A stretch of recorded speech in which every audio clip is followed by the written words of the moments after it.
Kings were meant to embody power, wisdom, and nobility, the very pillars of leadership. Yet history often tells a stranger story.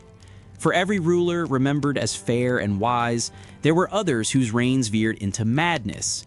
Take, for example, the French king convinced his body was made of glass, or the Russian Tsar who amused himself by pulling out people's teeth. These are the kinds of bizarre and unsettling habits that prove truth can be far stranger than legend. Number 1. Christian VII of Denmark. Imagine a kingdom not guided by wisdom or courage, but swallowed by obsession and madness. In 1766, a boy of 17 was crowned King of Denmark. His name was Christian VII. But instead of leading his people with strength and vision, he slipped into strange habits and darker desires. This is the story of the king who ruled nothing, not even himself. From the beginning, Christian seemed fragile. Courtiers whispered that he was nervous, erratic, and oddly detached from reality. He laughed at funerals, shouted nonsense during solemn ceremonies, and scratched himself until he bled. Yet when his father died, the crown was set upon his trembling head. Denmark soon discovered what kind of ruler they had placed on the throne. Christian's obsessions quickly became notorious. He indulged in self-pleasure so often that it consumed his days. Ministers waited for meetings that never happened. Rumors spread that he even gave in to his impulses in public. At a time when kings were meant to embody dignity and divine order, Christians scandalized Europe. Diplomats wrote home describing him as childish, unstable, and utterly unfit to rule. But his eccentricities did not end there. The young king reveled in cruelty. He mocked nobles during ceremonies, struck his servants for amusement, and hurled food at them during meals. He bit his nails until they bled, then smeared the blood on others while laughing hysterically. At night, he wandered Copenhagen in disguise, seeking out prostitutes in the company of strangers rather than his own queen. What had once been a glittering royal court soon became a stage for humiliation and chaos. Queen Caroline Matilda of Great Britain, his young wife, hoped to bring stability. Instead, she found herself trapped in a nightmare. Christian abandoned her for nights of debauchery and mocked her publicly. Isolated and humiliated, the queen lived not with a king, but with a boy consumed by his own darkness. Over time, Christian's mind seemed to unravel further. He lashed out in sudden rages, collapsed into despair, and grew paranoid of everyone around him. Modern historians suspect schizophrenia. His contemporaries simply called him mad. Denmark was a kingdom with a crown, but no king. Into this chaos stepped Johann Friedrich Struensee, a German physician summoned to calm the young monarch. Struensee did far more than that. He became Christian's confidant, ghostwriter, and puppet master. With the king's signature, he pushed through sweeping reforms, abolishing torture, easing censorship, and dragging Denmark toward modernity. To the public, Christian appeared suddenly enlightened. Behind the curtain, however, he remained restless, distracted, and consumed by obsession. Then came scandal. Struensee fell in love with Queen Caroline Matilda, who longed for affection and escape. Their affair shook the court. For a brief moment, they dreamed of reshaping Denmark together, but whispers reached Christian's ears. Paranoia took hold. Struensee was arrested, condemned, and brutally executed in 1772. The queen was exiled, never again to see her children. Christian, abandoned by both his physician and his wife, spiraled deeper into madness. For the rest of his life, he lived like a shadow. Ministers ruled in his name while he raved, hallucinated, or sat in silence, staring into nothing. Though he reigned for more than 40 years, Denmark was effectively without a monarch. History does not remember Christian for victories or triumphs. Instead, he is remembered for weakness, indulgence, and madness. Some see him as tragic, a boy crushed beneath a crown too heavy for his shoulders. Others see him as a warning, proof that even kings, draped in power, can be undone by their darkest obsessions. And so Christian endures in memory not as a ruler, but as a cautionary tale. The king of Denmark who turned his palace into a madhouse, a monarch in name only, a man remembered not for greatness, but for strangeness. Number 2. Charles II of Spain. Charles II of Spain was born into greatness, but cursed from the moment he first opened his eyes. He was the last of the mighty Spanish Habsburgs, a dynasty that had once ruled half the world. Yet centuries of inbreeding had left their final heir broken in both body and mind. His people called him El Hechizado, the Enchanted. To those who saw him, it seemed true. Charles was frail from the start. He did not walk until the age of 8. His jaw was so twisted that he could not chew properly, and his oversized tongue left him drooling constantly, struggling to speak. He looked less like a prince destined for the crown, and more like a pale shadow of one. But it was his mind that unsettled the court most. Charles often appeared slow, unable to follow conversations, forgetting even the simplest details. He drifted into paranoia, convinced he was cursed. Priests fed this belief, telling him witches and demons had bound him with spells. The palace soon filled with exorcists, fortune-tellers, and holy men chanting into the night. Candles burned endlessly as rituals tried and failed to banish the darkness he feared. While other kings led armies and forged empires, Charles spent his nights in prayer and his days in confusion. Every sickness, every political failure, he blamed on witchcraft. Spain, once the most powerful empire on earth, was now ruled by a man who trembled at shadows. The whispers grew cruel. Ambassadors described him as grotesque and pitiful, unfit for the throne. His inability to produce an heir meant the dynasty's survival hung by a thread. Instead of inspiring loyalty, he inspired dread. A king more obsessed with demons and curses than with governing his people. As his health deteriorated, desperation gave way to darker rituals. Priests performed exorcisms over him, shouting prayers, dousing him with holy water, demanding the devil release his soul. Physicians resorted to grisly practices, cutting open animals in search of spells cast against him. Nothing worked. Nothing could mend the body and mind that centuries of royal blood had already broken. In 1700, at just 38, Charles II died. When priests prepared his body, his deformities were so pronounced they whispered it was proof of a curse fulfilled. With his death, the Spanish Habsburg line ended, plunging Europe into the War of the Spanish Succession. A dynasty that had once ruled the globe collapsed with its final, bewitched king. Charles II remains one of history's most tragic monarchs. A man born to rule, but doomed by blood, by fear, and by superstition. To his people, he was never truly a king. He was a living reminder that even the greatest empires can wither from within. Number 3. Peter the Great of Russia. Peter the Great of Russia looms in history as a giant, the emperor who dragged his country out of medieval stagnation and into modern power. He built cities, forged armies, and forced an entire nation to change its ways. But behind the brilliance, behind the iron will, was a man consumed by grotesque obsessions and unsettling habits. At more than 6 feet tall, Peter towered over nearly everyone around him. He was restless, unpredictable, always pacing, fidgeting, breaking objects in his hands as if testing the world's strength against his own.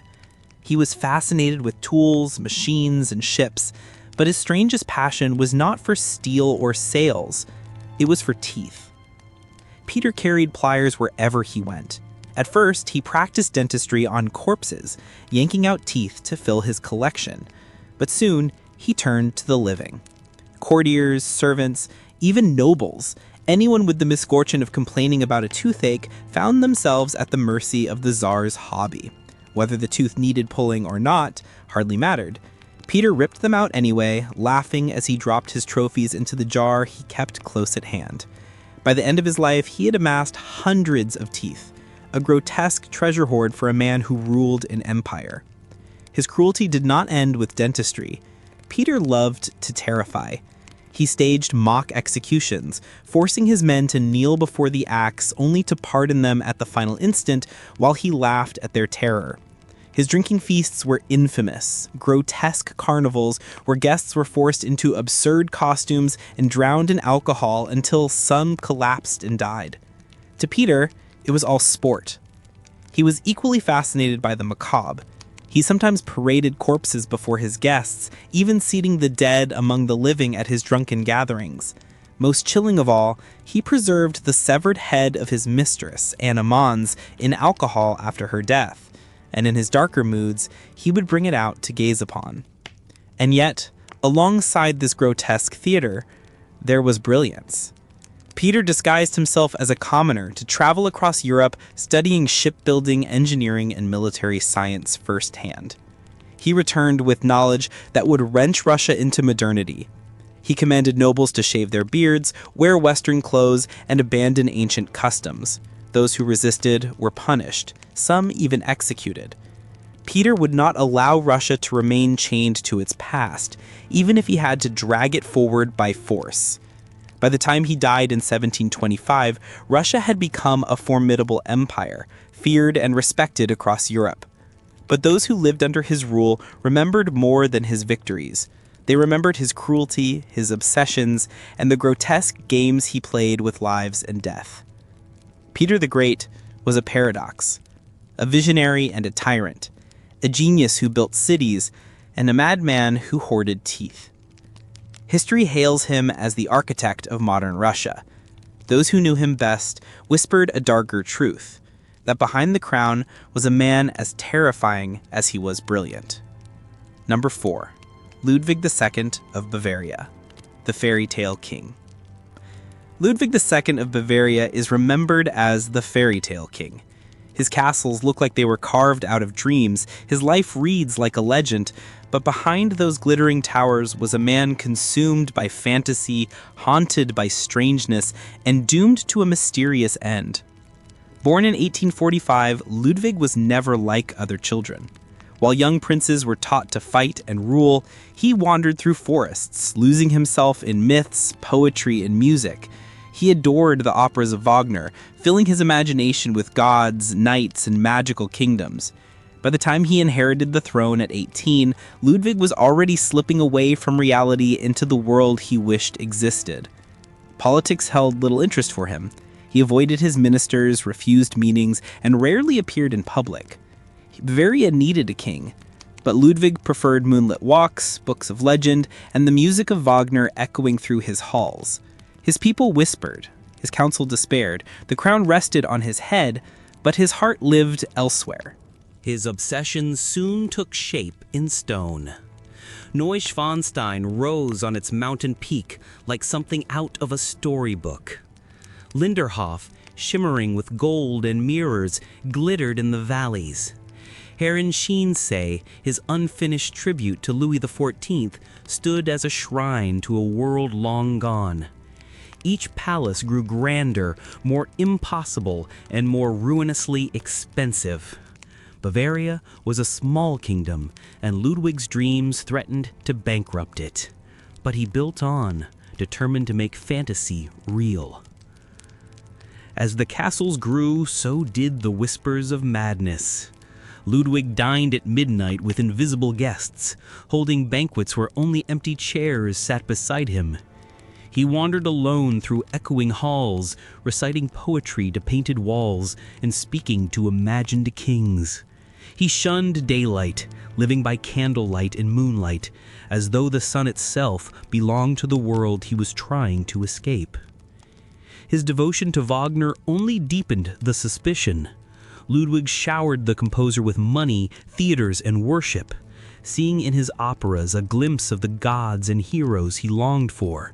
The court murmured that the king was bewitched. When Wagner eventually fell from grace, Ludwig withdrew even further, surrounding himself with solitude and castles no one else could inhabit. By the 1880s, Bavaria was collapsing under the weight of his fantasies.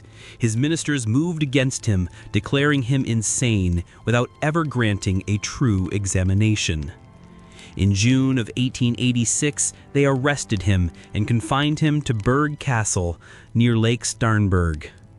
The very next evening, Ludwig went for a walk by the lake with his psychiatrist. Hours later, both were found dead, floating in the dark waters. The details have never been explained.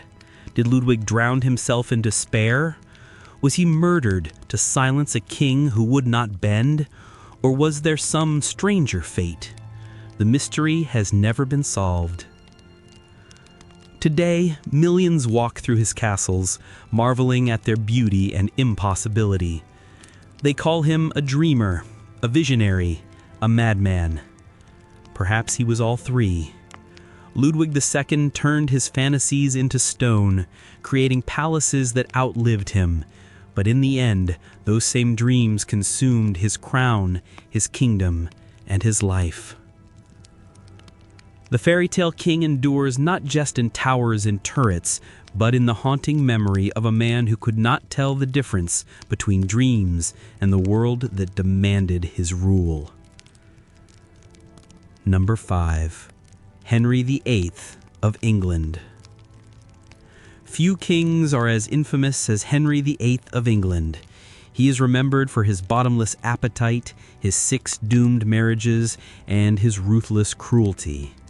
But behind the crown was a man of strange habits, violent rages, and obsessions that reshaped a nation forever.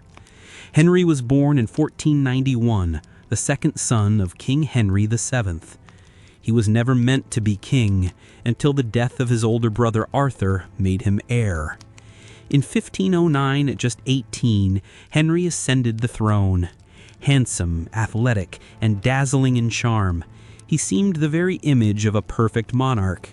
Yet as the years passed, the mask slipped, revealing a tyrant. Henry's appetite was legendary. He gorged himself on endless feasts, mountains of roasted meats, sugared pies, and rivers of ale and wine. He grew so vast that special chairs had to be built for him, and later mechanical devices were used to haul his swollen body from place to place. Servants whispered that the king's table was never empty, that he ate not like a man enjoying food, but like one trying to silence a hunger that could never be filled. But his hunger went beyond food. Henry was consumed by suspicion. He demanded loyalty, yet trusted no one. Friends who had once feasted at his side were sent to the scaffold when their loyalty wavered or when Henry simply imagined it had. His paranoia reached even his queens. His 6 marriages became the stuff of legend. Catherine of Aragon, his first wife, bore him only a daughter. Desperate for a son, Henry demanded a divorce. When the Pope refused, he tore England away from Rome, declared himself head of the Church of England, and plunged the realm into religious upheaval, all for the sake of a new wife. Anne Boleyn, clever and captivating, became his second queen. But when she too failed to produce a male heir, Henry turned on her with venom. Accused of adultery and treason, she was executed by sword in 1336, her head falling on his command. His third wife, Jane Seymour, finally gave him the son he longed for, Edward, but died days later. Henry mourned her deeply, then quickly remarried. His fourth marriage, to Anne of Cleves, was a political match that ended in farce. Henry found her repulsive, refused to touch her, and annulled the union after 6 humiliating months. His fifth and final wife, Catherine Howard, survived by the narrowest margin, carefully managing his moods until his death. By the end of his reign, Henry had become a monstrous figure. Once a golden prince, he was now a bloated tyrant. His body was ravaged by disease. His legs festered with ulcers that oozed and stank, so painful he could barely move. His temper was explosive. Courtiers lived in terror, knowing a single misstep, a glance, a word, might cost them their lives. And yet, for all his brutality, Henry VIII reshaped England. His desperate hunger for a son severed his country from Rome and created a new church. His choices set into motion centuries of religious conflict and political change. But history does not remember him as noble or wise. Instead, he endures as a tyrant, a man devoured by appetites. He consumed food, friends, wives, and peace itself, leaving behind a kingdom drenched in blood. Henry VIII was a ruler who devoured everything, and in the end, left only a legacy of fear. Number 6. Caligula, Roman Emperor. Rome has seen emperors who were wise, emperors who were strong, and emperors who carved greatness into stone. But it has also endured rulers whose cruelty and madness were so deep that centuries later their names are still whispered in horror. Among them stands one of the most infamous of all, Caligula, the emperor who turned the Roman throne into a stage for insanity. Caligula was born in 12 AD, the great-grandson of Augustus. As a child, he followed his father, a celebrated general, on campaigns. The soldiers, amused by the boy in his tiny military boots, nicknamed him Caligula, meaning little boots. What began as affection would one day become a curse. When he took the throne in 37 AD, Rome rejoiced. The young emperor was generous, charismatic, and full of energy. He staged games, gave gifts, and promised a golden age. For a moment, it seemed as if fortune had smiled on Rome again. But within months, something shifted. Some blame a fever that scarred his mind. Others believe the madness was always there, waiting. Whatever the truth, the mask slipped, and Rome met the monster beneath. Caligula's reign descended into cruelty. Executions became theater. He killed nobles not for treason, but for sport, forcing parents to watch their children die before inviting them to dine at his table. He humiliated senators, degraded allies, and ruled not with justice, but with terror. His strangest obsession was his horse, Incitatus. Caligula fed him oats sprinkled with gold, lodged him in a marble stable, and adorned him with jewels. He even declared that Incitatus would be made a consul of Rome, perhaps a mockery of the Senate, perhaps the ravings of a madman. Either way, the empire watched in disbelief as an animal was elevated above men. Caligula's ego soon reached godlike delusion. He built temples to himself, dressed as Jupiter, and demanded worship as a living deity. In one surreal display, he ordered his soldiers to march to the sea and collect seashells, proclaiming them the spoils of a war against Neptune. To Rome, it was absurd. To Caligula, it was victory. His appetites were as grotesque as his ego. He threw banquets that drove guests to collapse from excess. He stole the wives of senators and paraded them back before humiliated husbands. Scandal, lust, and fear were his amusements. Power, to Caligula, was not a burden, it was a toy. But terror, even in Rome, had its limits. After 4 years of chaos, the emperor's own guards had seen enough. In 41 AD, in a corridor of the palace, the Praetorian Guard fell upon him, stabbing him again and again. His wife and child were slain too, as if to erase his bloodline entirely. Caligula's reign lasted less than 4 years, yet it left a scar on the empire that never healed. He is remembered not for triumphs, but for madness, a ruler who turned Rome itself into a nightmare. To some, he was insane. To others, evil. Perhaps he was both. But Caligula remains one of history's darkest warnings, proof that when madness sits on a throne, power itself becomes a spectacle of horror. Number 7. Louis XIV of France, the Sun King. Louis XIV of France is remembered as the Sun King, the monarch who declared, "I am the state." He ruled longer than any European king, dazzling the world with his wealth, his wars, and his power. But behind the glittering facade of Versailles was a man of ritual and vanity, whose life became a performance, with himself as the star. Born in 1638, Louis became king at just 4 years old. At first, France was ruled by ministers and regents, but the young king's childhood was scarred by rebellion and betrayal. He never forgot the terror of nearly losing his throne. From that fear came his greatest obsession, control. When he took full power, he vowed that no noble, no minister, no rival would ever overshadow him again. He styled himself as the sun, the source of life and light. Everything revolved around him. To enforce this vision, he built Versailles, a palace unlike anything the world had ever seen. But Versailles was not merely a residence, it was a theater, and Louis was both director and star. Every moment of his day was ritualized. Each dawn began with the levee, the ceremony of waking. Dozens of nobles crowded into his bedchamber, each giving some trivial role, handing him a shirt, presenting his shoes, adjusting his wig. The act of rising from bed became a pageant of royal supremacy. Even meals were spectacles. Nobles stood in silence, watching him eat. They bowed as he raised his fork, whispered compliments at every bite, and fought for the privilege of offering a dish. To Louis, dining was not private nourishment, it was theater. And when evening came, the coucher, the ritual of going to bed, mirrored the morning performance, ending the day as it began, with the king on display. Perhaps most bizarre was the toilet ritual. Louis suffered from chronic digestive problems and used a special chair with a chamber pot built inside. Even here, in his most intimate moments, he was attended by nobles who considered it an honor to hand him towels, perfumes, or even simply to watch. In Louis's world, nothing was private. Everything, even the act of relieving himself, was transformed into performance. His vanity was legendary. He wore towering wigs, heavy with curls. His clothes glittered with gold thread and jewels. His heels were so high that they turned his shoes into miniature thrones, painted red as symbols of power.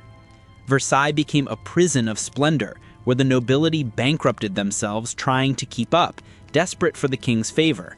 Louis made them dependent on him, and in doing so, he mastered them.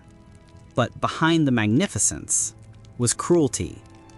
Louis's endless wars drained the treasury, bled the nation, and left common people starving under crushing taxes. While peasants suffered, their king surrounded himself with mirrors and marble, feasts and fanfare, a world cut off from the misery of his subjects. Louis reigned for 72 years, longer than any monarch in Europe's history. When he died in 1715, France stood both magnificent and exhausted, its glory tarnished by the weight of war and debt. Versailles endured, a monument of beauty and vanity, a reminder of a king who turned life itself into theater. Louis XIV wanted to be eternal, to shine like the sun, and in a sense, he succeeded. But the Sun King's brilliance also cast long shadows, shadows of vanity, obsession, and strangeness that made him not only one of history's most powerful rulers, but also one of its most peculiar. Number 8. Ivan the Terrible of Russia. Ivan IV of Russia, remembered to history as Ivan the Terrible. His reign forged Russia into an empire, but also drowned it in blood. He was brilliant and cruel, visionary and monstrous, a ruler whose throne became a stage for terror. Ivan was born in 1530, heir to the throne of Moscow. His childhood was poisoned by tragedy. His father died when he was only 3. His mother was likely murdered soon after. Left in the hands of scheming boyars, the young prince was beaten, mocked, and neglected. He grew up with humiliation etched into his soul, watching aristocrats treat the throne as their plaything. From these years of fear and fury, something darker began to grow. At 16, Ivan crowned himself the first Tsar of Russia. No boyar, no minister, no priest would stand above him. He declared that his power came directly from God. And for a time, he ruled well. He reformed the army, modernized the law, and expanded his realm. The people celebrated their young Tsar. But beneath the surface, his paranoia simmered, waiting to erupt. Soon, Ivan saw enemies everywhere. In the court, in the church, even in his own family. To crush them, he created the Oprichniki, a secret corps of black-clad riders who carried dog heads and brooms, the heads to sniff out treason, the brooms to sweep it away. In truth, they were executioners. They swept across Russia, leaving fire and screams behind, burning villages, torturing nobles, slaughtering whole families. Their victims were boiled alive, impaled, or torn apart by dogs. To Ivan, this was justice. To his people, it was terror made flesh. His rages were legendary. Calm one moment, murderous the next. In one of history's most chilling scenes, he struck his own son during a fit of anger. The blow killed the heir to the throne. Realizing what he had done, Ivan collapsed in grief, cradling the dying prince, sobbing as blood seeped across the floor. The image of the Tsar mourning the son he had slain became an eternal portrait of his madness.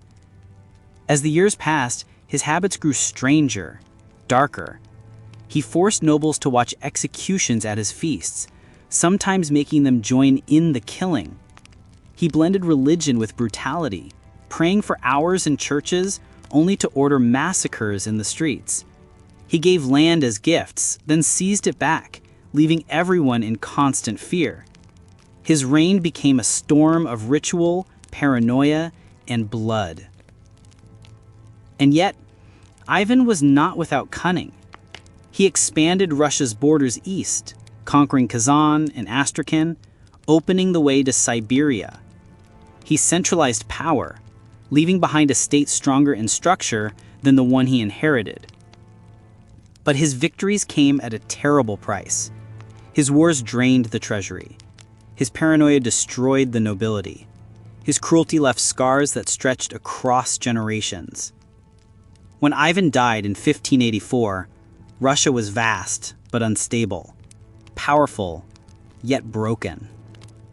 He was remembered not just as a king, but as a force of nature, a storm of fear and fire. Ivan the Terrible, the child of trauma, the Tsar of blood, the ruler whose very name became a warning, terrible in power, terrible in violence, and terrible in the darkness he left behind. Number 9. George III of England. George III of England reigned for more than 60 years, one of the longest reigns in British history. At first he was loved as a dutiful monarch, a moral man, a devoted husband and father who seemed steady in a world of kings who often were not. But his legacy would not rest on stability or triumph. It would be bound forever to madness, a descent so strange and tragic that his court could scarcely believe what they witnessed. Born in 1373, George was a quiet, serious child. Unlike many royals, he avoided scandal, preferring books, farming, and faith. When he became king in 1760, at only 22, he embraced duty with rare sincerity. He adored his wife, Queen Charlotte, and together they would have 15 children. His thrift and love for the land earned him the affectionate nickname Farmer George. For a time, England seemed blessed with a king who was modest, hardworking, and honest. But by the 1880s, cracks appeared. George began to suffer strange episodes. He would talk for hours without pause, his words dissolving into nonsense. He penned rambling letters filled with incoherence. His temper flared without warning, and he grew suspicious of those closest to him. Servants whispered that he could be seen in the gardens, speaking tenderly to trees as though they were old companions. The court watched in horror, powerless. Medicine had no answers. Some claimed he was bewitched. Others muttered about poisoned blood. Today, historians believe he may have suffered from porphyria, a rare disorder of the nervous system. But in his time, it was only madness. The episodes grew darker. He foamed at the mouth, screamed until his voice broke, and had to be restrained to keep him from harming himself. He prayed with such violent fervor that his shouts carried through the palace. Once, he spoke without pause for days, his tongue bleeding from the effort. Servants described him wandering the halls wild-eyed, certain he was damned, certain unseen enemies surrounded him. For his ministers, it was chaos.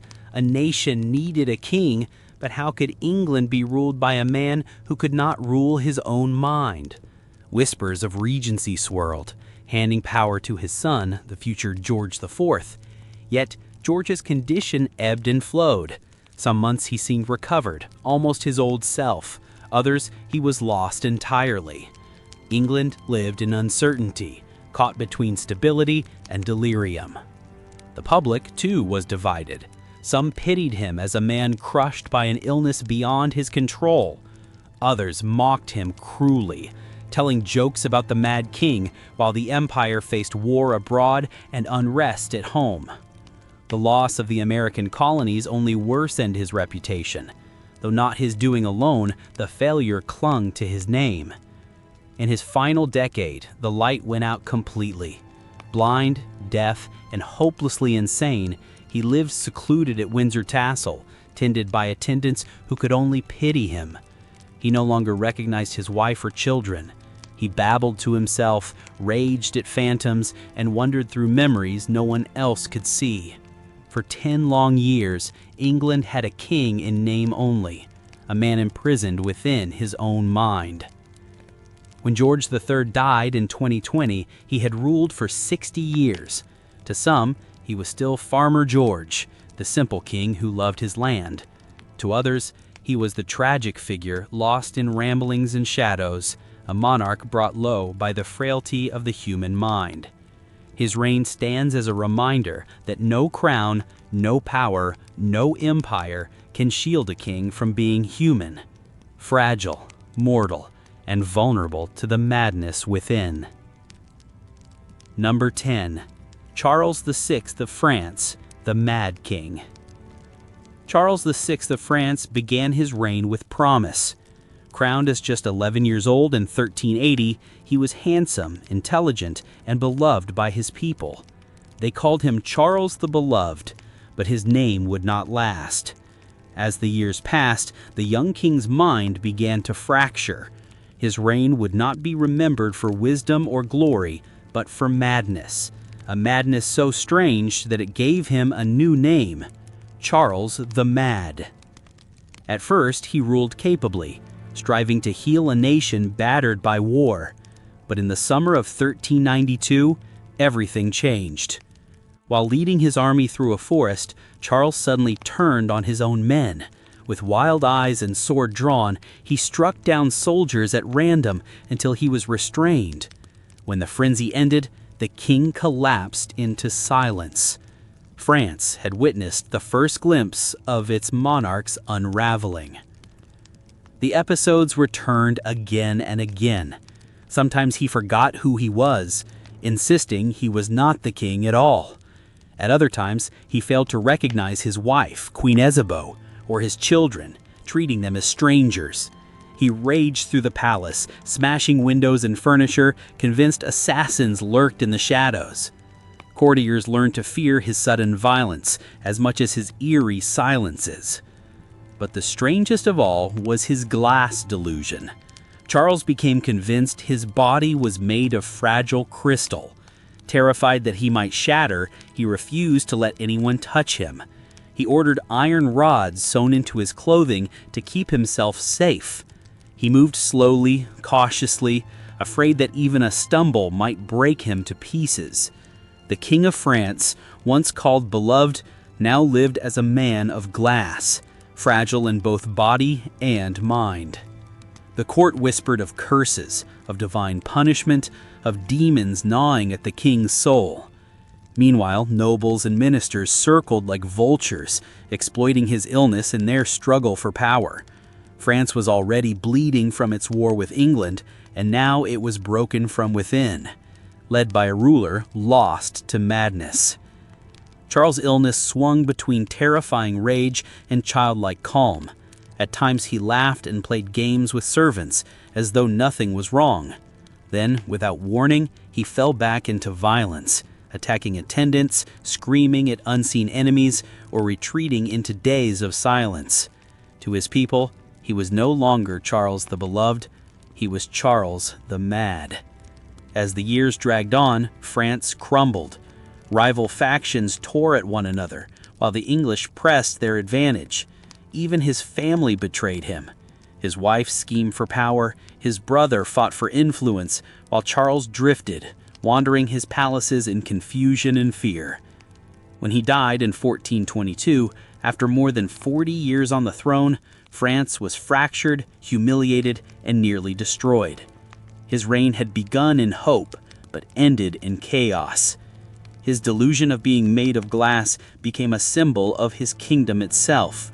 Fragile, shattered, broken.